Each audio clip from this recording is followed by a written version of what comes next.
All right, so let's go ahead and get started. So today we're going to talk about how to ace an interview, and for those that have not had the entertainment value of listening to me give a presentation before, the way I deliver workshops or sessions that are career-based, like resume building or interviewing or career planning, I tend to use some very drastic examples to make sure people realize that these things can and do sometimes happen to them.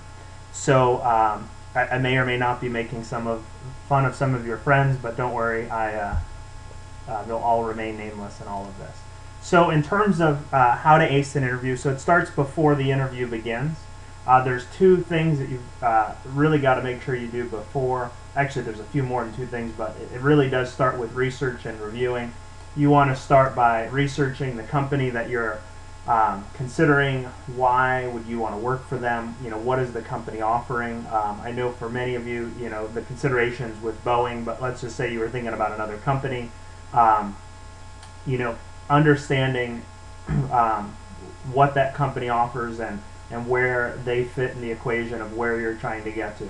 If you're already with Boeing and looking for another position with Boeing, which I know is the case for many of you, look at the company as the organization or the group. What is that organization doing? How does that fit with what your plan is? You know, a question that got asked to me early on this summer by one of the interns is, you know, I'm not ready to sign up for a 30-year life plan with the IT organization. Is that going to be a problem? Well, it's not a problem, but what you don't want to do is let a group know that you're their 6 month or their 1 year stepping stone to something better. You've got to explain how the opportunity with the group, you know, fits into where you're going, and that really helps to help one give the team comfortability and wanting to hire you, but two also gives you some sound peace of mind that this is the right move for you. So you got to do some research there. The other thing is you got to research the company. Always amazes me when people don't ask questions in advance about the position that they're interviewing for.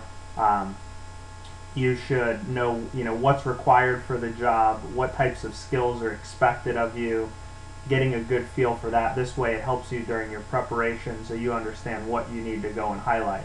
Now, if you ever interview for a position that you've applied for in BESS always has a list of basic qualification questions, always has a list of competencies that are listed in there. And I mean, that alone is going to help you know the answer to, you know, what's required for the job.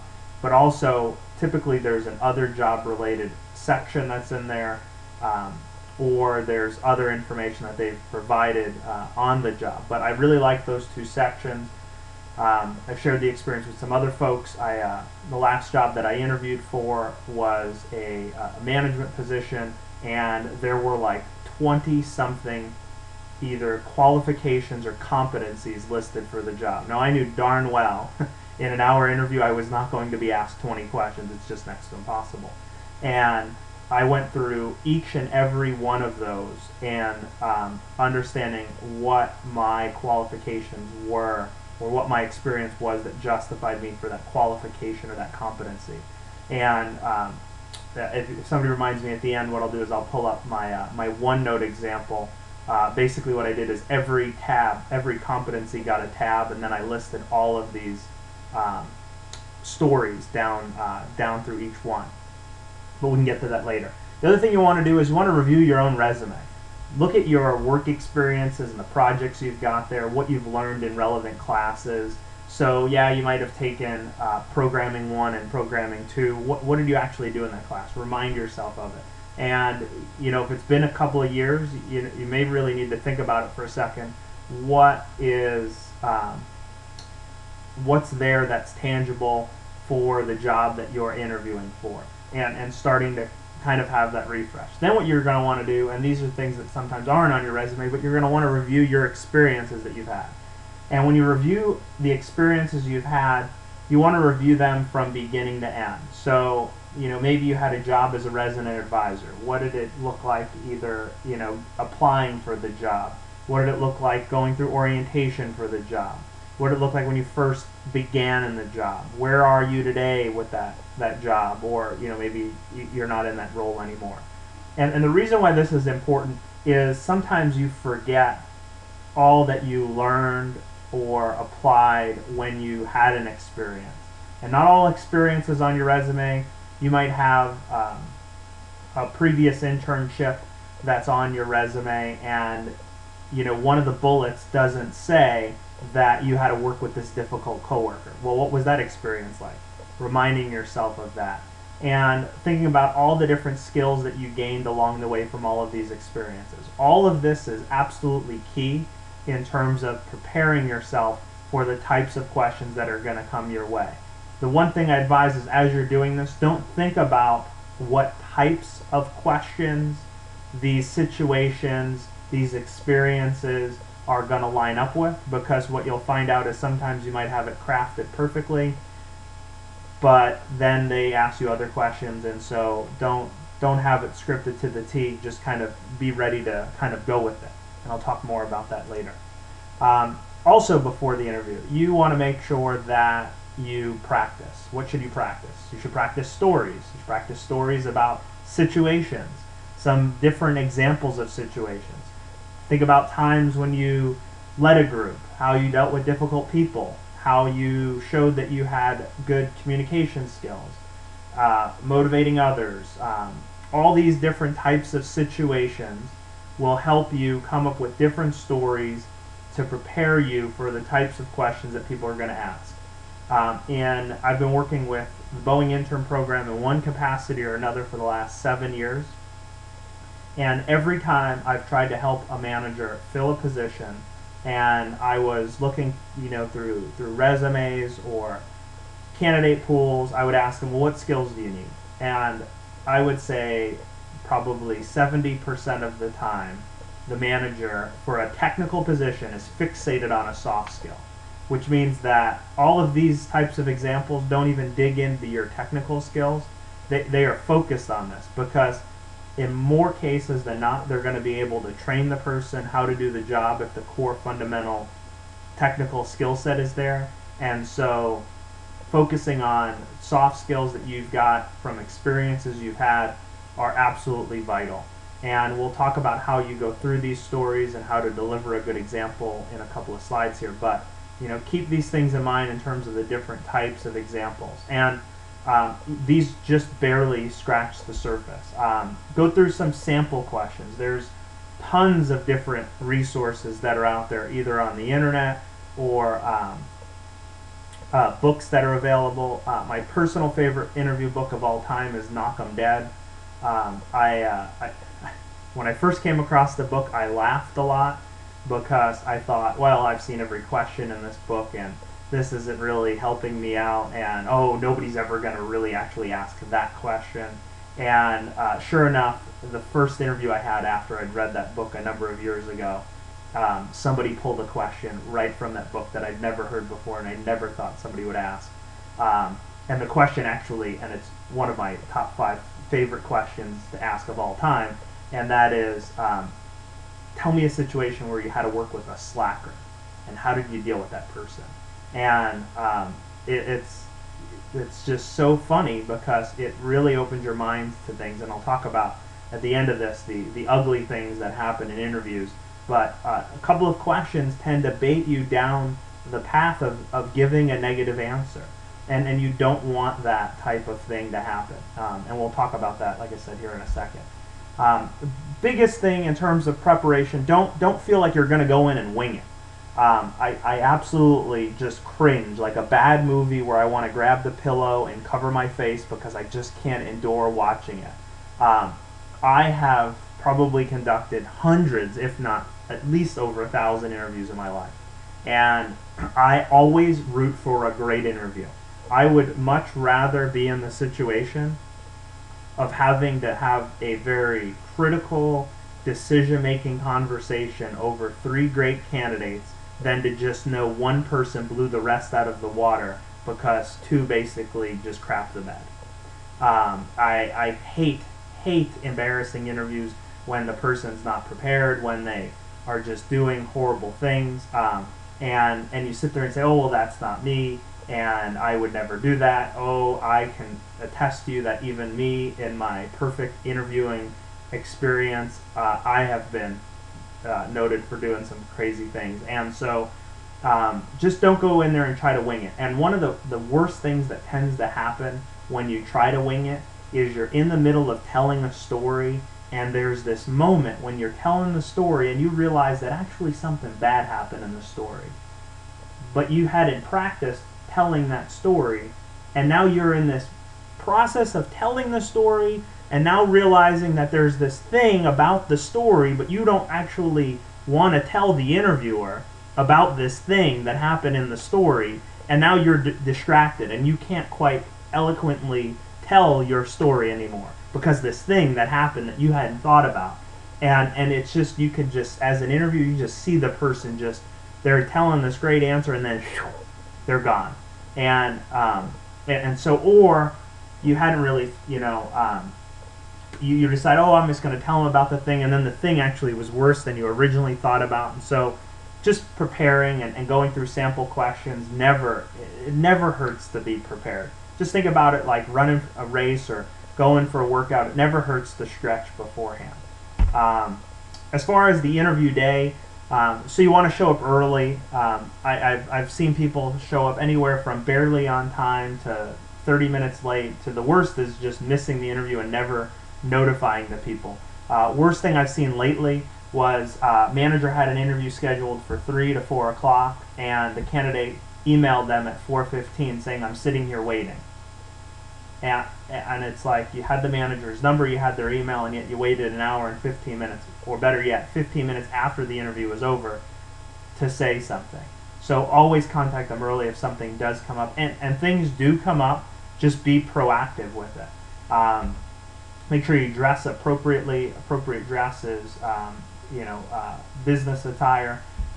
You should always show up, make sure you're enthusiastic. Somebody asks you how your day's going. We really don't want to hear, if there was traffic or if, the weather wasn't cooperating with you.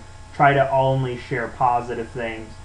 If things do unfortunately go bad for you that morning and it leads to either being late or missing the interview, I had one candidate last year who got into a car accident. Actually, funny enough, I think I had 3 different candidates who got into car accidents last year. I don't know, maybe that's a sign you don't want to interview with me. But in all cases, I was impressed because each of them contacted me immediately or texted me as soon as their situation was safe. Obviously, they're not standing out in the middle of the road trying to call Boeing and saying, hey, I'm going to miss the interview. But at least some sort of contact saying, hey, I got into an accident. I'll contact you once I have a better feel for where my situation's at.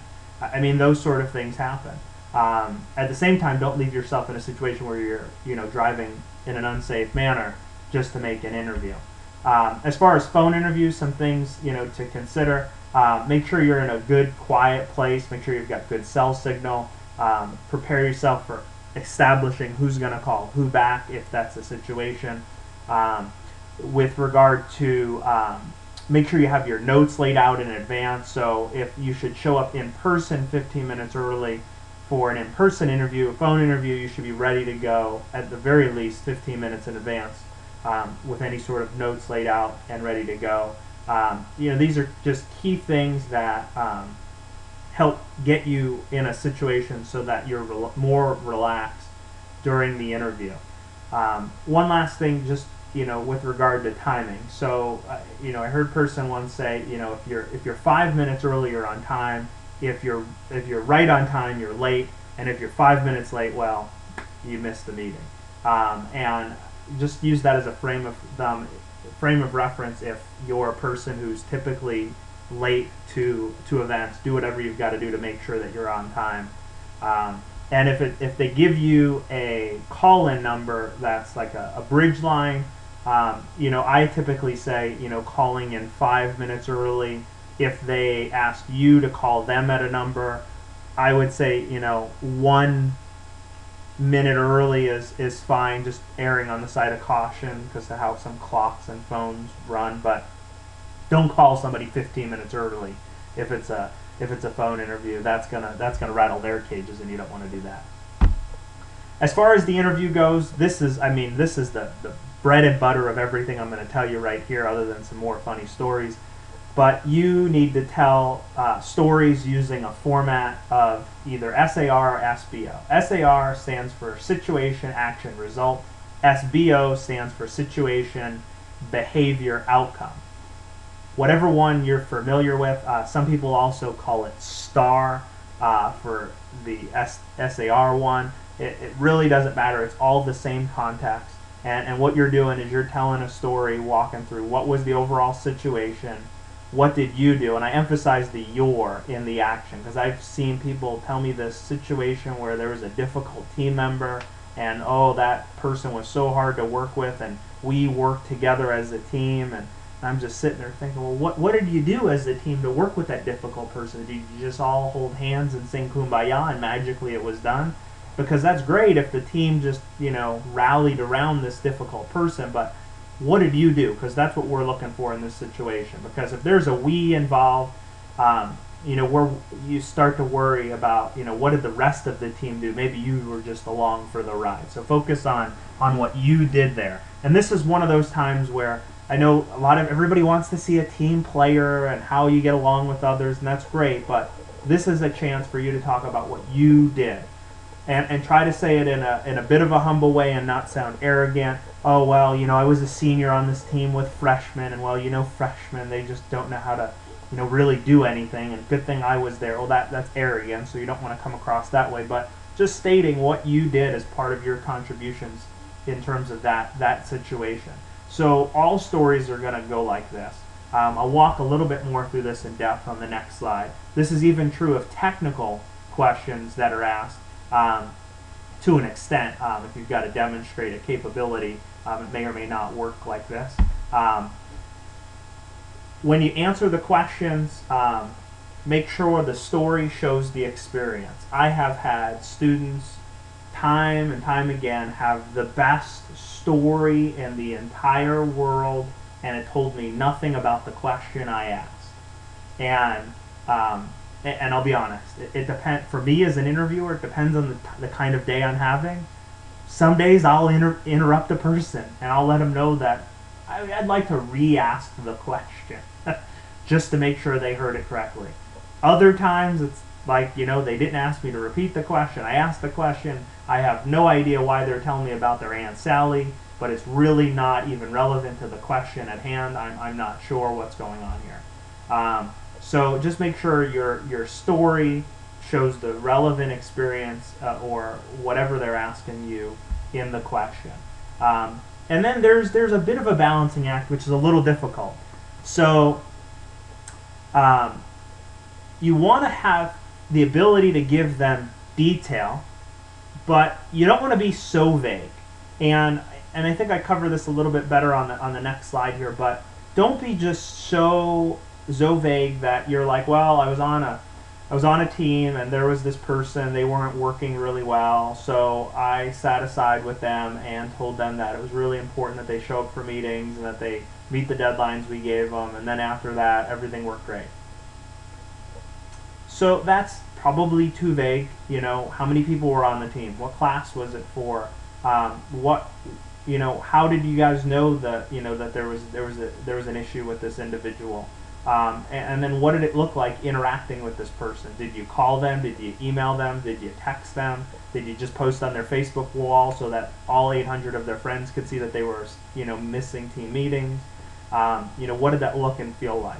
At the same time, you don't have to go in some incredible level of detail. And most of these stories, they're going to last, believe it or not, just anywhere from like 1.5 minutes to 2 minutes if you're really fluid with them. I know that's hard. But it kind of gives you an idea that a really good answer could come out in 90 seconds. Doesn't always happen like that, but it could. If the SAR is the bread and butter, then this line is the cherry and the whipped cream on top of the presentation. When you've given your answer and you feel like you've gotten to the end of the story and told them what the outcome was, stop. I don't care if you have to bite your inner cheeks, if you have to find a stress ball, if you have to mute the phone. Don't start talking again. Once you've given your answer, you're done. That's it. The worst things I've ever seen in interviews happen after the person has given the answer and then they come back to life. And there's a new story.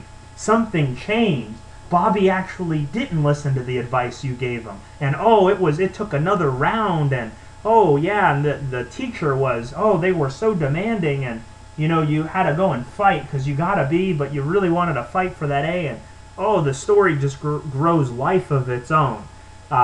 You got to figure out where that end point is. And the reason why it's so hard to stop is for two reasons. One is you're always going to second guess yourself to an extent. Don't worry about that. You've said what you wanted to do. The interviewer doesn't know the whole story, so you don't have to worry that you left this one little part out. You're done, okay? And then the other piece is, more often than not, the interviewer is taking some sort of notes. They cannot capture notes as quick as you can deliver the story. And that silence is so incredibly awkward. Again, I come back to the pillow and the bad movie and how you want to just cover your face. So just don't. Just whatever it takes just dig down deep so that you just shut up and you're done. And unless they ask you a follow-up question, do you then again, start asking or speaking again? I know it is so hard. I've been there. Just believe me, folks. It's not worth starting to elaborate on something you weren't asked to elaborate anymore on. So let's just talk about how you walk through an SAR or an SBO. So you want to start with a description at a high level. Okay. So from there, you should talk about, what kind of a project or situation was it? Was it you by yourself? Were you on a team? Was it a 10-week internship? Was it your first internship? What was the situation? Were there phases of the project? So, okay, you got in a situation where your team was up against a deadline. Well, was this the very end of the semester? Was there why was it a challenging situation? If you got to figure out, where in the project you were, or if you get asked to explain a project, walking the interviewer through those pieces of the project and your thought process. And sometimes you are able to think about a situation and, oh, this is a great example. I'm just going to tell them about the time I had to code this one program and it just worked out really well. I had an issue, but I got help and it worked out. But you don't articulate the fact that the application which you were working on was critical for release of a larger system, or you don't mention that the challenge which you faced was something that you'd never experienced before, or that you were new to the company and you didn't know who to turn to, and understanding where in the project did the situation really come from. Talk about what you specifically were responsible for. I mentioned this before. What was your piece? What was your role? And I love it when I ask somebody, what was your role in the project? It seems like 9 times out of 10 they were the leader. And I don't know, maybe I just always get to interview leaders, or people just all of a sudden make themselves the leader. I'm not arguing with I'm not doubting people's integrity, but just, what was your responsibility? You don't have to be the leader for every situation that you get. Just explain what your roles and responsibilities were, okay? In terms of, like I said before, what was the thought process? How did you get the work done that you were asked to do? Elaborating there. As the challenges came up, what did you do? Talk through your thought process. Okay, so you encountered a hiccup and you went and got help. What did that help look like? Did you search on the internet? Did you go and take a class? Did you go and ask your mentor? Did you go and ask your peers? Walk us through that thought process. And then overall, what was the outcome? I'll be honest, the biggest thing people forget to tell me when they answer a question is what the outcome was. A good interviewer is always going to probe, so just make sure you always close with what the outcome was. The one piece about the outcome, so I don't know how many people like diving or sports where there's a level of difficulty involved, okay? So in most cases, you want to tell a story where the outcome was positive. I don't know, I always tell people to think about the Wizard of Oz, and you're just following the yellow brick road to a happy place. And hopefully that helps stick with people, that you want to give a story where the outcome is positive, because if the outcome was negative or it was not as good as you would have liked, you've then got to kind of elaborate and justify why this situation was a good one for you. I've seen few people do it very well. It's just up to you in terms of what you want to tackle. So, and maybe you're doing this because you're just struggling with the possible stories that you could tell. But when you're doing this, think about what was it that you learned in that situation.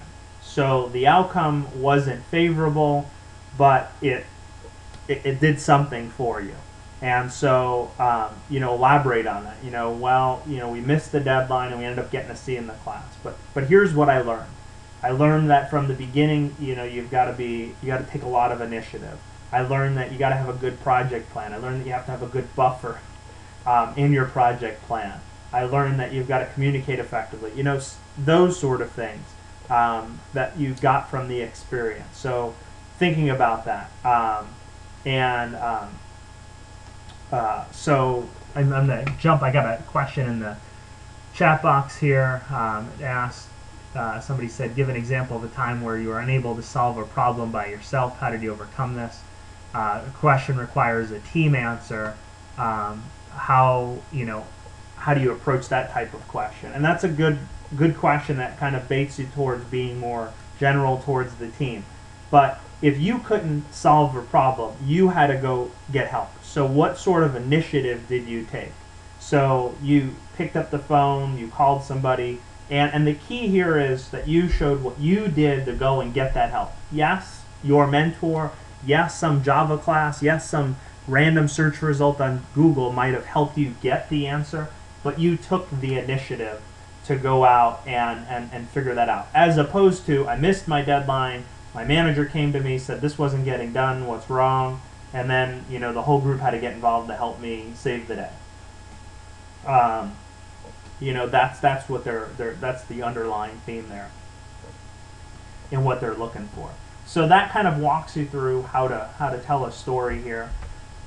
In terms of closing the interview, so this is where I watch some people. It's almost fascinating to me when somebody closes, when the interview's over, and I ask, do they have any questions? They say no, and they're gone from the room before I could blink. And I don't know if my breath was bad, or they were scared of me, or they really had to go to the bathroom, or they had to get to their next class because there was a test. I don't know why they're running away.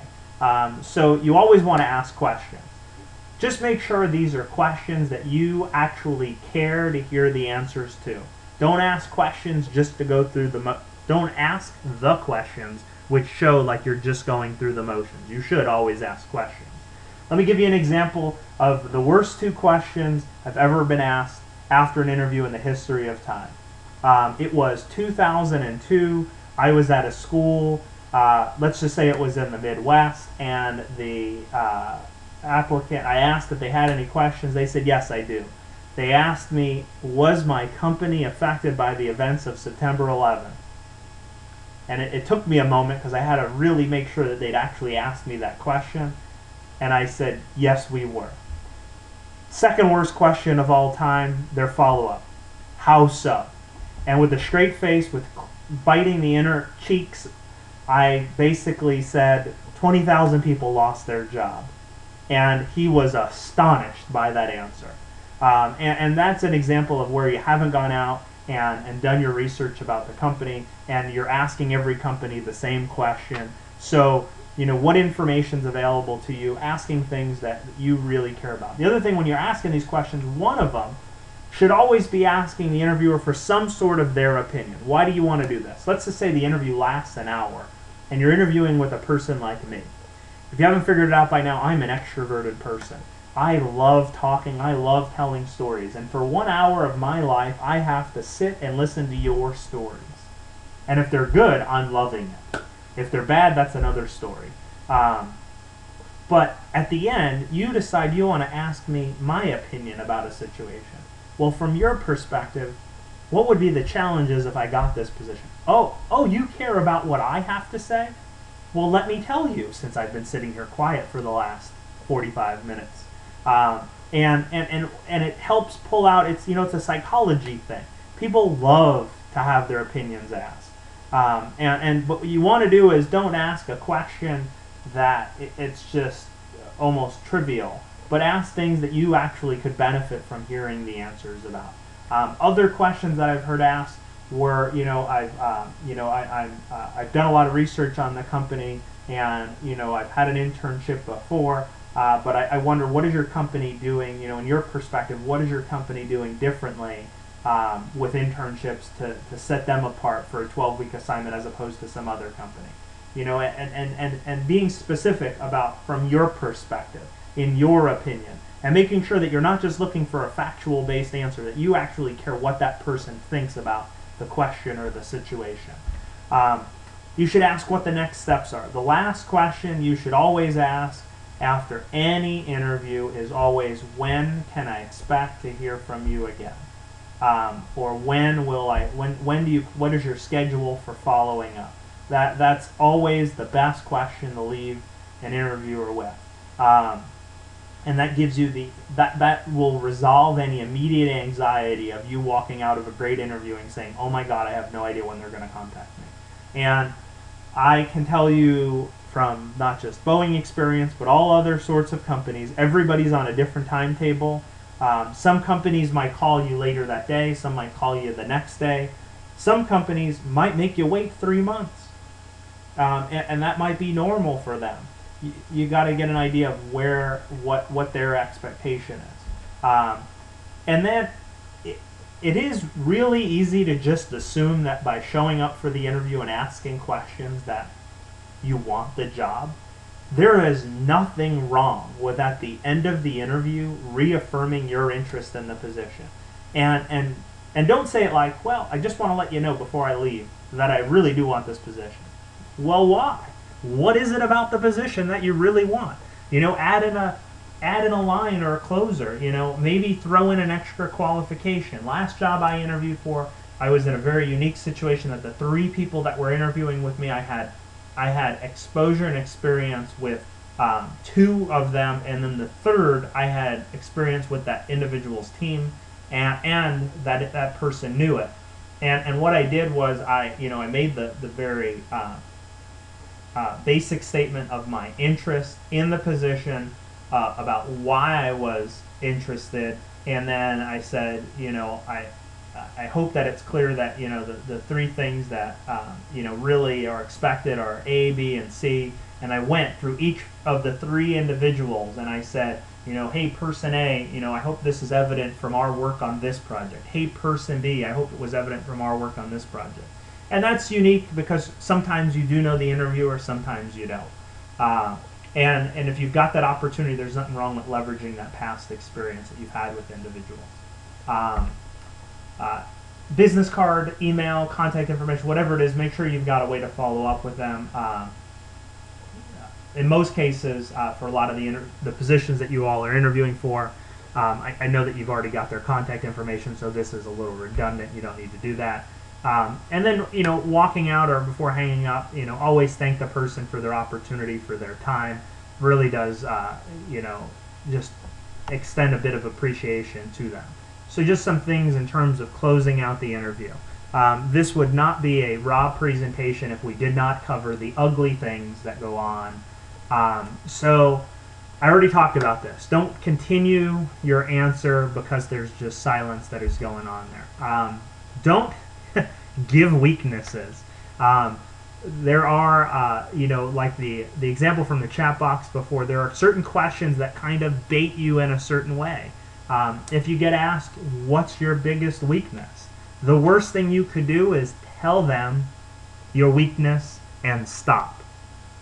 So you can't lie. You have to tell them your weakness, but you don't want to stop there. So I've noticed that, I tend to take on, a lot of responsibilities, and I found that really creates a situation where I've got a lot of different people that are relying on me. What I have found myself doing to help encounter this is I'm really detail oriented. I build a project plan for each commitment that I've got, and I look for any possible opportunities where I might have a bottleneck or I might be overwhelmed in a specific day or week, so that I can be proactive with a project so that it doesn't build up on top of finals or other things. You asked me for my weakness, I gave you my weakness, and I told you what I was doing to ensure my weakness wasn't a point of failure. And that's the key thing, right? I always said you want to end answers or stories with a positive thing. So somebody could ask you for something negative, there's nothing that stops you from giving them something positive after that. But Rob, they didn't ask me for that. Exactly. Give them what they did not expect. Give them more, and that'll help you out. This is my favorite answer to an interview question, easily top 10. What do you do when you deal with difficult people? So we all know what we would like to do with difficult people. That is not the right answer that you want. You don't want to tell them what you wish you were able to do.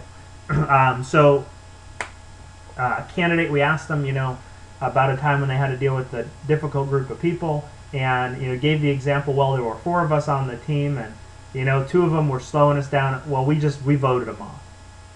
Was this Survivor? I didn't know there was a chance to vote people off. Normally, if a professor puts you on a team with people, you're stuck with them. You don't give answers of how you deal with people in one environment when that's not reality of how you deal with it in the real world. You cannot vote people off your team in the real world. It just doesn't happen. Sometimes you might have the ability to fire them or get them reassigned, but don't go into a situation thinking that it's that easy sometimes. And I don't know many professors that would even let somebody get voted off the team, but I know that some professors are lenient. Don't walk out of there without any questions. Don't show up without preparing. Don't show that you're disinterested. I was on campus last fall, and the the individual we were interviewing definitely felt comfortable in the chair. I get that sometimes you may end up in a chair that naturally reclines, and when you recline away, you show that you're kind of distancing yourself from the people. Yeah, it's great that you could feel comfortable, but try to sit yourself up in a position where you've got good posture. I mean, it is just amazing how checked out a person looks during an interview when they recline and cross their arms and just distance themselves from the interviewers. This also comes across in the way you answer the questions. Lackadaisical, well, or oh, it's just one of those situations, and you're just distant in how you're giving your answers. And if you're an introvert, this is important. You'll notice that a lot of my enthusiasm comes through in the tone of voice that I have. And it's really funny because the recording software I have has one of those microphones that shows how the intensity of my voice, and so I typically see it off into the red. And so you don't have to be like me to show that you're enthusiastic about a position. So if you're interviewing in person, typically it will show in your eyes. Your eyes will light up. You'll be zoned in. If you're on the phone, it is in the tone, in the direct ability of you to address the people that you're interviewing with. Again, you don't have to raise your voice. You don't have to act obnoxious to an extent. Just show that you've got that level of interest and keeping that in mind. When people are asking you an open-ended question, looking for a story, they're not looking for a one-word response. Give them this is your opportunity to share with them a story. Do you feel like you've got what it takes to do this job? Yes. That's it? That's all you got? Well, how about yes, and here's, I think I've got this skill A, I've got this skill B, and I've got this skill C. Walking through each of those, they may ask you a yes or no answer, a yes or no question, but don't feel like you've just got to stop right there. Do you have experience with Java? No. No, I don't, but I've worked with C Sharp and I've worked with some other programs that I'm really good at learning how to program, and I'd have the ability to learn Java pretty quickly. I'd be willing to pick it up before I got into the job. Those sort of things.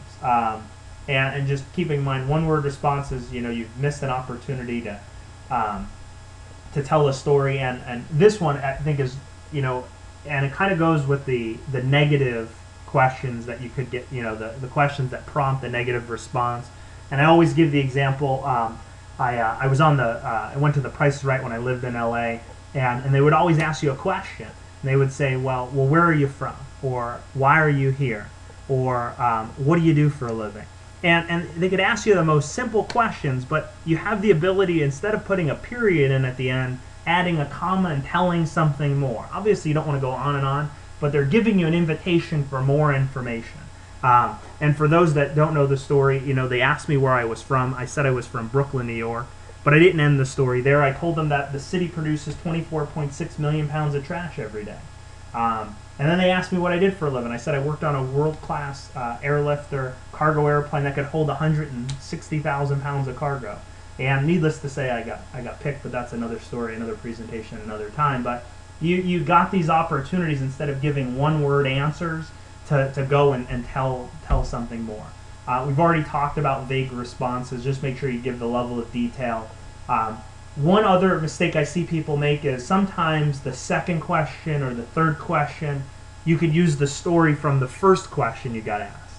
And, oh, well, remember that situation, where I had that class and that professor, and you just pick it up and just, you don't reiterate, well, what was the situation? Because you've lived through it. I'm the interviewer. I've not lived through it. So make sure I understand, set the stage for that question, instead of just assuming, oh, well, we're going to pick it up from that previous question. And you'll be in some situations where you just feel like it's just natural to give an excuse. Don't be the victim. I've given this example when we were doing the resume workshop. Somebody asked you, why is your GPA low? Don't give excuses. Don't be the victim.